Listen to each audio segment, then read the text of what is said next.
ఈరోజు నలుగురు తెలుగుదేశం పార్టీ ఎంపీల బృందం భారత రాష్ట్రపతి గారిని కలిసి రాష్ట్ర ప్రభుత్వం మీద, వైసీపీ ప్రభుత్వం మీద ఫిర్యాదు చేయటం జరిగింది. ఆ ఫిర్యాదు చాలా ఘనంగా చేశారు.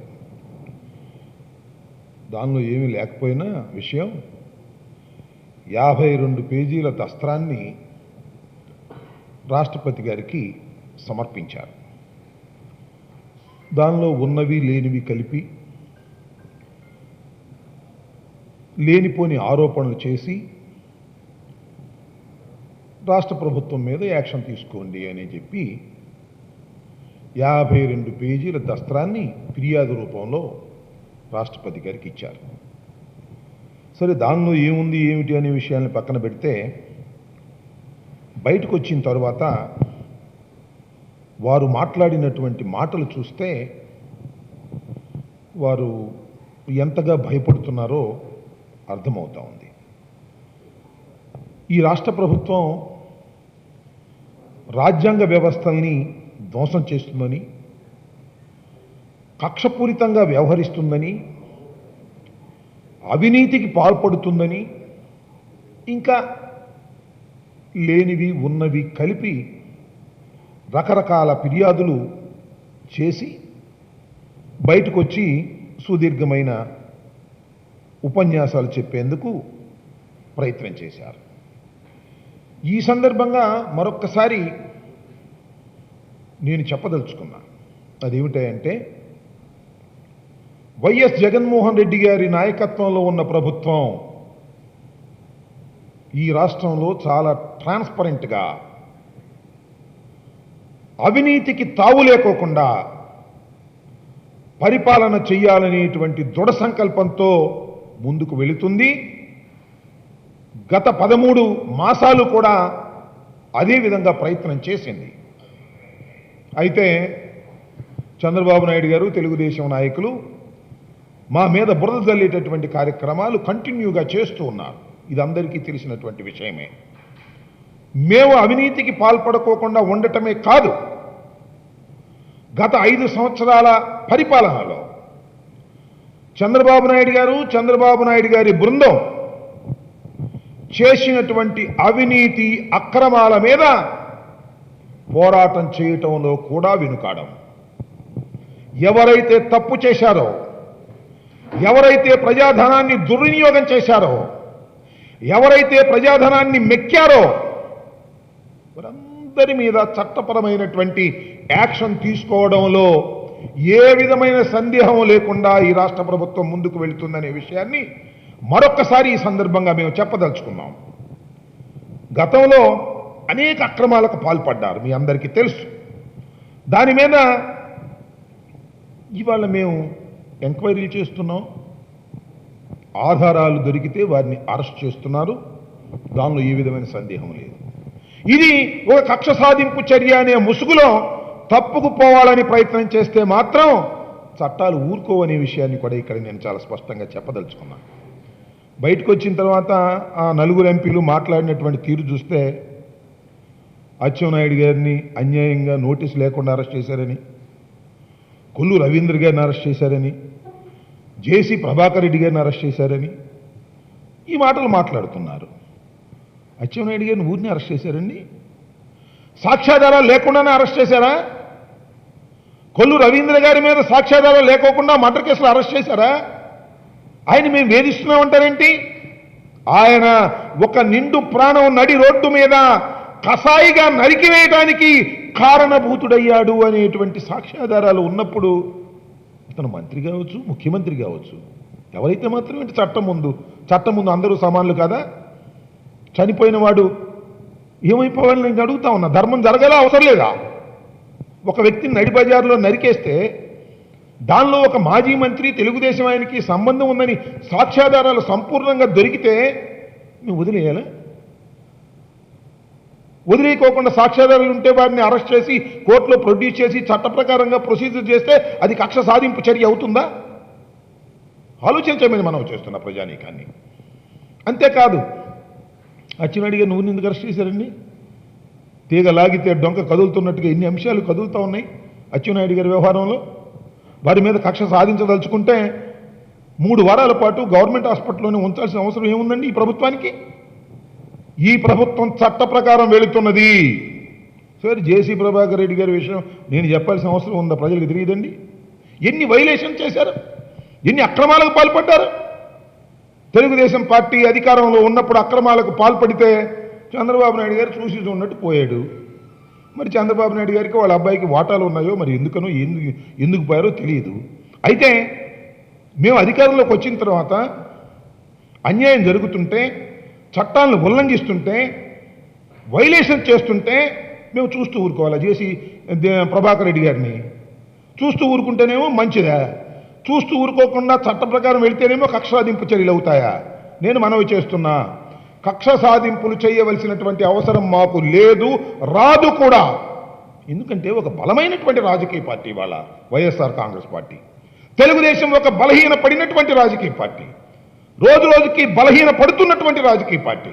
దాని మీద కక్ష సాధించాల్సిన అవసరం ఏముంది? మేము ఉన్నాలని చట్టాలని ప్రకారం దీన్ని ముందుకు తీసుకువెళ్లాలనేటువంటి ప్రయత్నంతో మేము పనిచేస్తున్నాం తప్ప మరొకటి కాదని కూడా ఈ సందర్భంగా నేను తెలుగుదేశం వారికి చెప్పదలుచుకున్నా.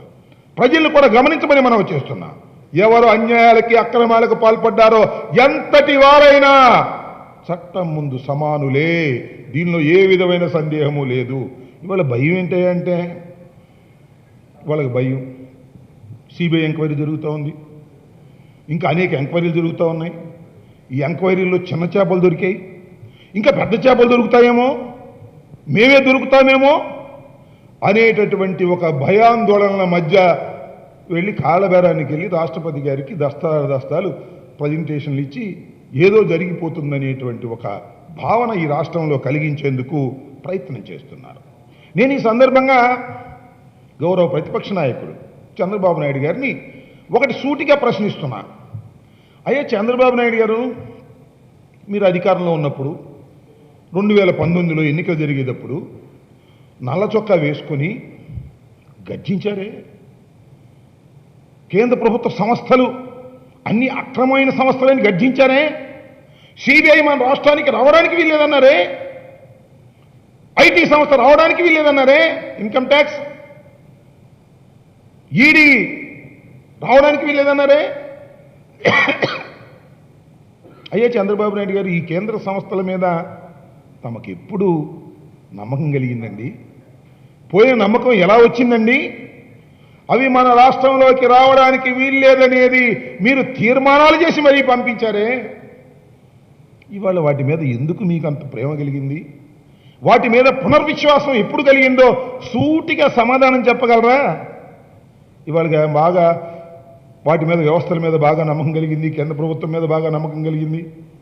చంద్రబాబు నాయుడు గారు గర్జించారు. కేంద్ర ప్రభుత్వం మీద గర్జించడమే కాదు, మోడీ గారి పర్సనల్ వ్యవహారాల్లో గర్జించారు, మోడీ గారి కుటుంబం గురించి గర్జించారు, మోడీ గారి భార్య గురించి గర్జించారు, విమర్శించారు, పట్టుకోవడానికి ప్రయత్నం చేశారు జుట్టు.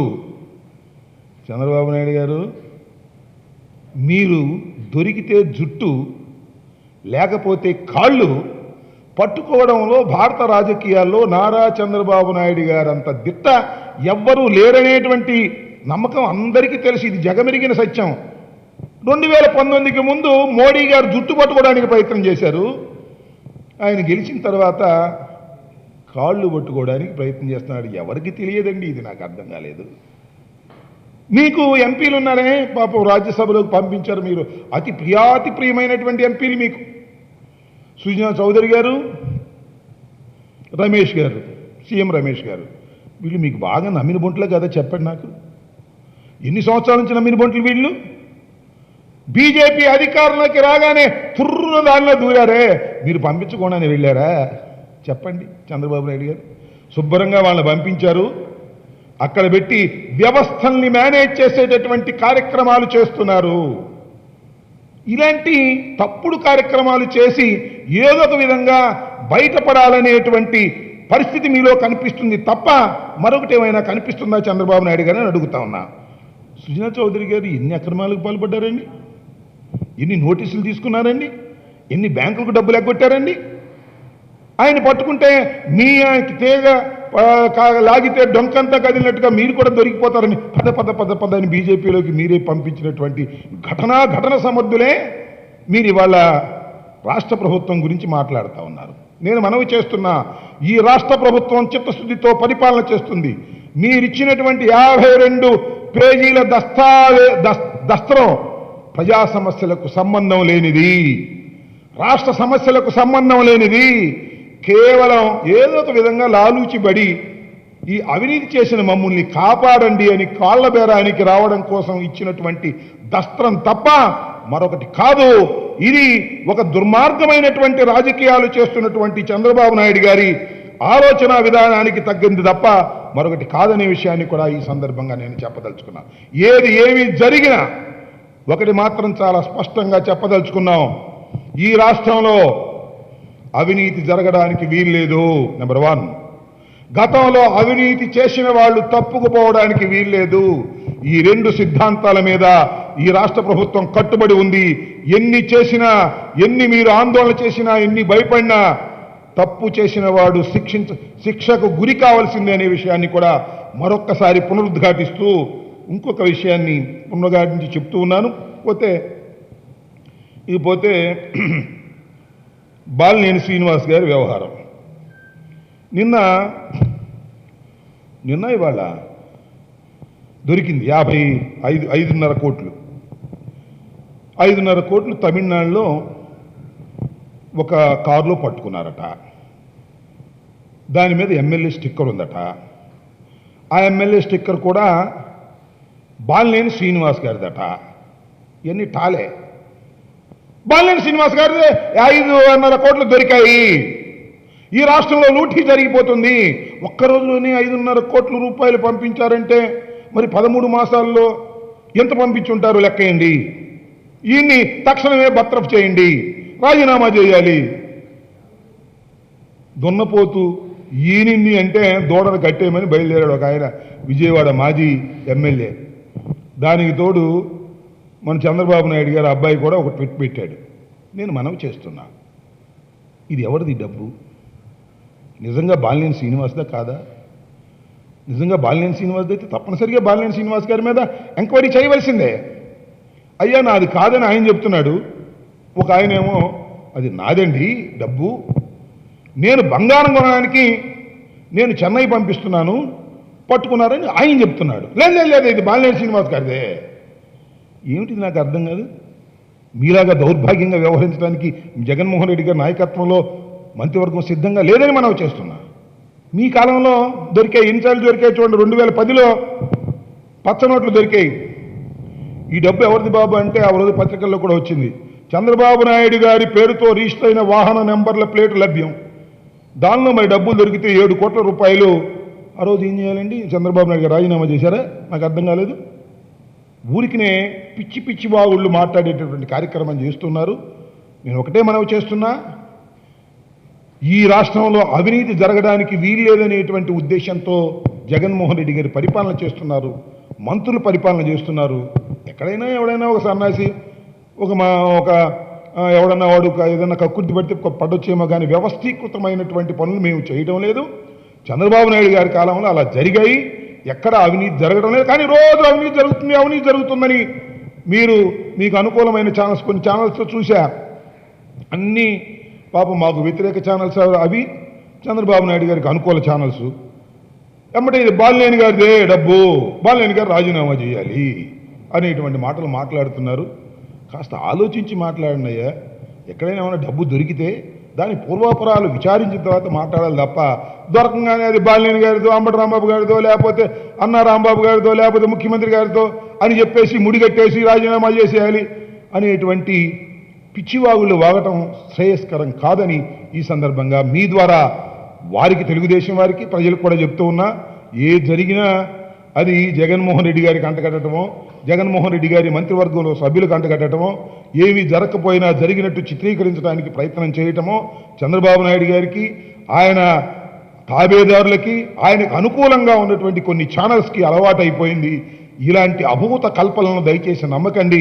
ఈ రాష్ట్ర ప్రభుత్వం చిత్తశుద్ధిగా పనిచేయడానికి, ప్రజాక్షేమాన్ని కోరుకుంటూ ముందుకు పనిచేయడానికి జగన్మోహన్ రెడ్డి గారి నాయకత్వంలో సిద్ధంగా ఉన్నది. అదే పద్ధతుల్లో పరిపాలన సాగుతుందని ఈ సందర్భంగా చెప్పదలుచుకున్నాను. ఇంకా